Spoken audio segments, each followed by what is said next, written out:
Students, आज के इस वीडियो में हम कंज्यूमर बिहेवियर अर्थात उपभोक्ता व्यवहार से संबंधित विभिन्न सिद्धांतों की स्टडी की शुरुआत करेंगे। इसमें सबसे पहले हम स्टडी करेंगे यूटिलिटी एनालिसिस की अर्थात उपयोगिता विश्लेषण की। फर्स्टली हम देखते हैं कि उपयोगिता या यूटिलिटी से क्या अर्थ है, ये इसका क्या तात्पर्य है। देखिए, जो यूटिलिटी है उसका कॉन्सेप्ट सर्वप्रथम डैनियल बर्नौली ने दिया। उनके अनुसार किसी भी वस्तु या सेवा से प्राप्त कुल उपयोगिता को अर्थात कुल संतुष्टि को ही हम उपयोगिता कहते हैं। यदि हम जनरल बात करें तो एक लेमैन यानी सामान्य आदमी ये मानता है कि उपयोगिता का अर्थ लाभदायकता से अर्थात यूज़फुलनेस से लगाया जाता है, किंतु जब हम इकोनॉमिक्स में यूटिलिटी कॉन्सेप्ट की बात करते हैं तो हम ये कहते हैं कि किसी भी वस्तु या सेवा में निहित आवश्यकता को संतुष्ट करने की शक्ति या क्षमता को हम उपयोगिता कहते हैं, और यह लाभदायक भी हो सकती है अर्थात हमारे लिए यूज़फुल भी हो सकती है और हार्मफुल यानी हानिकारक भी हो सकती है। प्रोफेसर थॉमस ने इसकी डेफिनेशन देते हुए बताया है कि चाहे किसी वस्तु के उपभोग का उपभोक्ता पर बुरा प्रभाव पड़े और चाहे उसके उपभोग से समाज का अहित हो, लेकिन यदि वह वस्तु किसी उपभोक्ता के मस्तिष्क या शरीर की आवश्यकता को पूरा करे तो इसमें उपयोगिता मानी जाती है।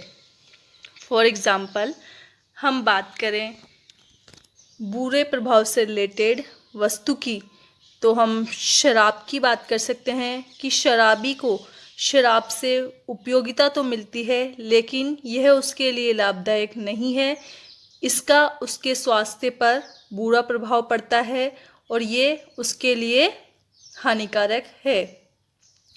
और इसी तरीके से हम अच्छे प्रभाव की बात करें तो हम दूध का एग्जाम्पल ले सकते हैं कि जो दूध है उससे जो धनात्मक उपयोगिता है या मतलब सकारात्मक उपयोगिता मिलेगी, अर्थात दूध का उपभोग करने पर जो उपभोक्ता है उसको लाभ होगा।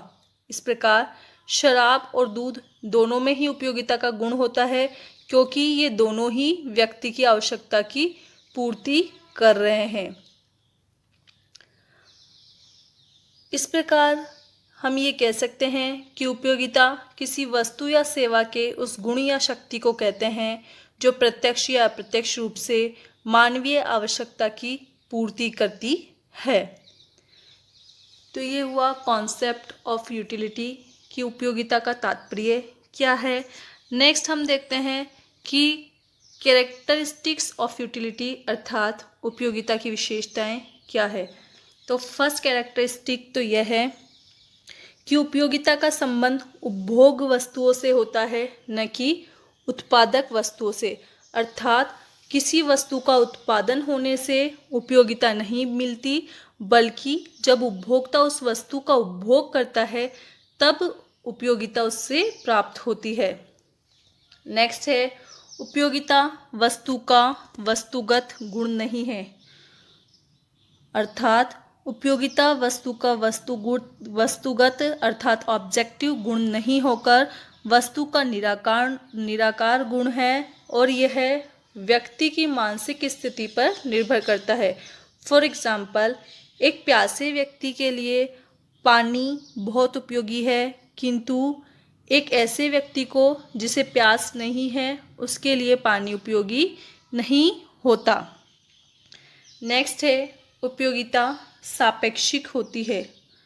अर्थात भिन्न भिन्न व्यक्तियों के लिए भिन्न भिन्न समय, परिस्थिति, फैशन, रुचि, आदत आदि के अनुसार एक ही वस्तु की उपयोगिता भिन्न भिन्न हो सकती है। अर्थात उपयोगिता देश, काल एवं व्यक्ति की परिस्थितियों के अनुसार घटती बढ़ती रहती है। जैसे कि अभी हमने पानी की बात की कि पानी ऐसे व्यक्ति के लिए जो प्यासा है उपयोगी है और जिसे प्यास नहीं है उसके लिए उपयोगी नहीं है। इसी प्रकार से एक व्यक्ति जिसका पेट पर्याप्त रूप से भरा हुआ है उसके लिए रोटी की कोई उपयोगिता नहीं है, और ऐसा व्यक्ति जिसने 2 दिन से अभी खाना नहीं खाया है अर्थात भूखे व्यक्ति के लिए रोटी की काफ़ी उपयोगिता है। इस प्रकार से उपयोगिता सापेक्षिक है। नेक्स्ट है, उपयोगिता का संबंध लाभदायकता से नहीं है बल्कि आवश्यकता की तृप्त करने की शक्ति, गुण या क्षमता से है। वस्तु चाहे हानिकारक हो या लाभदायक, दोनों में ही उपयोगिता निहित है।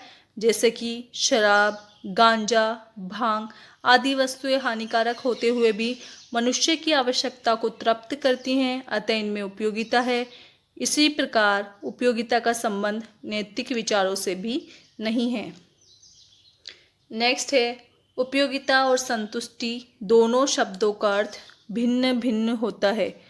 उपयोगिता किसी वस्तु की प्राप्ति संतुष्टि अथवा अनुमानित संतुष्टि नहीं है, बल्कि किसी वस्तु की इच्छा की तीव्रता का संकेत मात्र है। जैसे कोई व्यक्ति किसी वस्तु को खरीदने की इच्छा करता है और खरीदता है तो उससे अनुमानित संतुष्टि तथा वस्तु के उपभोग करने पर प्राप्त संतुष्टि दोनों बराबर, कम या अधिक हो सकती है। अर्थात उपयोगिता सिर्फ किसी वस्तु को खरीदने की इच्छा की तीव्रता का या उस वस्तु को प्राप्त करने की इच्छा की तीव्रता का संकेत है। और जब संतुष्टि की हम बात करते हैं तो संतुष्टि उस वस्तु का उपभोग करने पर प्राप्त वास्तविक संतुष्टि को अभिव्यक्त करती है। इसलिए उपयोगिता और संतुष्टि दोनों ही शब्दों का अर्थ अलग अलग है। लास्ट है, उपयोगिता अनेक तत्वों पर निर्भर। किसी भी वस्तु में उपयोगिता जो निहित है वह अनेक तत्वों जैसे प्राकृतिक तत्वों, रूप परिवर्तन, स्थान परिवर्तन, समयावधि, अधिकार परिवर्तन तथा ज्ञान अभिवृद्धि आदि पर निर्भर करती है। फॉर एग्जाम्पल, यदि लकड़ी से मेज बना दिया जाए तो ये लकड़ी पहले से अधिक उपयोगी हो जाएगी, अर्थात लकड़ी का जो यूज़ था उससे ज़्यादा यूज़ मेज का किया जा सकता है। इसी प्रकार यहाँ पर हमने देखा रूप परिवर्तन का एग्जाम्पल कि लकड़ी का रूप परिवर्तित करके उसे मेज की फॉर्म में ट्रांसफॉर्म कर दिया गया, परिवर्तित कर दिया गया। इसी तरीके से हम समय परिवर्तन की बात करें तो आपने सुना होगा कि जब हम चावल की बात करते हैं तो चावल जितना ज़्यादा पुराना होता है उतना ही उसकी उपयोगिता बढ़ती जाती है, उतना ही वो अधिक अच्छा माना जाता है। हम बात करें यहाँ पर स्थान परिवर्तन की या अधिकार परिवर्तन की तो हम कह सकते हैं कि जो बुक्स अवेलेबल है पब्लिशर के पास वो वहाँ ज़्यादा यूज़फुल नहीं है, और वही बुक्स यदि स्टूडेंट्स के पास आ जाती है तो उन बुक्स की उपयोगिता बढ़ जाती है। इस प्रकार जो उपयोगिता है वो अनेक तत्वों पर निर्भर है। नेक्स्ट हम देखते हैं मेजरमेंट ऑफ यूटिलिटी अर्थात उपयोगिता का मापन। उपयोगिता चूँकि एक मनोवैज्ञानिक एवं व्यक्तिगत धारणा है, अतः इस संबंध में मतभेद पाया जाता है कि क्या हम उपयोगिता को माप सकते हैं या उपयोगिता अमापनीय है। तो इस संदर्भ में 2 दृष्टिकोण हैं। फर्स्ट है गणनावाचक उपयोगिता दृष्टिकोण। इस दृष्टिकोण के अनुसार उपयोगिता मापनीय है और उसे हम अंकों में व्यक्त कर सकते हैं, अर्थात संख्याओं में व्यक्त कर सकते हैं। और दूसरा कॉन्सेप्ट है क्रमवाचक उपयोगिता अर्थात ऑर्डिनल यूटिलिटी अप्रोच। इसके अनुसार उपयोगिता मापनीय नहीं है, उसे हम अंकों में व्यक्त ना करके क्रम प्रदान करके एनालिसिस कर सकते हैं। तो हम 1 बाय 1 उपयोगिता के दोनों ही जो मेजर्स है उनकी स्टडी कर लेते हैं। फर्स्टली हम देखते हैं कार्डिनल यूटिलिटी अप्रोच अर्थात गणनावाचक उपयोगिता दृष्टिकोण। इस दृष्टिकोण की शुरुआत सर्वप्रथम प्रोफेसर जे वेंस, मेनगर तथा वालरस ने की तथा वालरस इकोनॉमिस्ट थे, वालरस ने की, किंतु इन विचारों को वैज्ञानिक रूप प्रदान करने का श्रेय न्यो क्लासिकल स्कूल के प्रोफेसर मार्शल और प्रोफेसर पीगू आदि अर्थशास्त्रियों को जाता है। प्रोफेसर मार्शल और पीगू के अनुसार किसी भी वस्तु या सेवा से प्राप्त उपयोगिता को अप्रत्यक्ष रूप से मुद्रा के माध्यम से मापा जा सकता है। अर्थात हम किसी वस्तु को खरीदकर उसके लिए जितनी मुद्रा का भुगतान करते हैं वही मुद्रा उस वस्तु की उपयोगिता कहलाती है। उनके अनुसार जब व्यक्ति किसी वस्तु को खरीदता है और मुद्रा के रूप में उसका भुगतान करता है तो ये कीमत ही वस्तु की उपयोगिता का माप होती है, क्योंकि कोई भी क्रेता किसी भी वस्तु के लिए उस वस्तु से प्राप्त उपयोगिता से अधिक कीमत नहीं देगा। इनके अनुसार किसी भी वस्तु या सेवा से प्राप्त उपयोगिता को 1, 2, 3, 4, 10 या 20 आदि संख्याओं में व्यक्त किया जा सकता है। इस प्रकार मुद्रा के मापदंड द्वारा संख्या में व्यक्त की गई उपयोगिता को गणनावाचक उपयोगिता कहते हैं। इससे उपयोगिता को जोड़ना, घटाना तथा उसकी तुलना करने में सुविधा रहती है। जब हम यूटिलिटी को मेज़र करते हैं तो उसके लिए हम एक यूनिट का यूज़ करते हैं और उस यूनिट को हम कहते हैं यूटिल्स, अर्थात उपयोगिता की जो इकाई है मापने की। जैसे कि मुद्रा को हम इंडिया में रुपए की यूनिट में मापते हैं, उसी तरीके से यूटिलिटी है उसे हम यूटिल्स के रूप में मापेंगे। गणनावाचक कॉन्सेप्ट की बात अगर हम एग्जाम्पल के थ्रू करें तो हम ये कह सकते हैं कि यदि हम एक पिज़्ज़ा का एग्जाम्पल लें तो सपोज कीजिए पिज़्ज़ा की जो फर्स्ट स्लाइस है उससे आपको यूटिलिटी मिलती है 50 रुपये के बराबर। उसके बाद में फिर आपने पिज़्ज़ा की सेकंड स्लाइस खाई और आपको मिली 30 रुपये के बराबर यूटिलिटी। थर्ड स्लाइस खाई तो आपको मिली 15 रुपये के बराबर यूटिलिटी। और जब आपने फोर्थ स्लाइस खाई तो आपको मिली सिर्फ 5 रुपये के बराबर यूटिलिटी।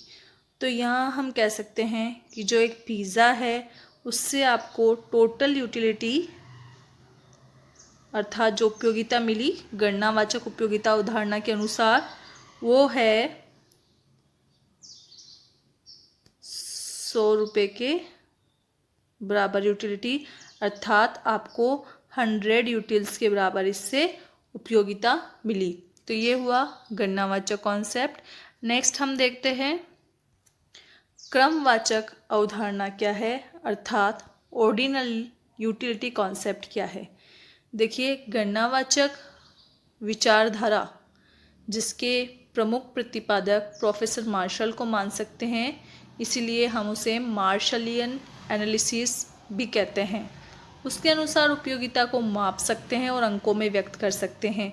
किससे हमें 10 के बराबर उपयोगिता मिली, इससे हमें 20 के बराबर उपयोगिता मिली।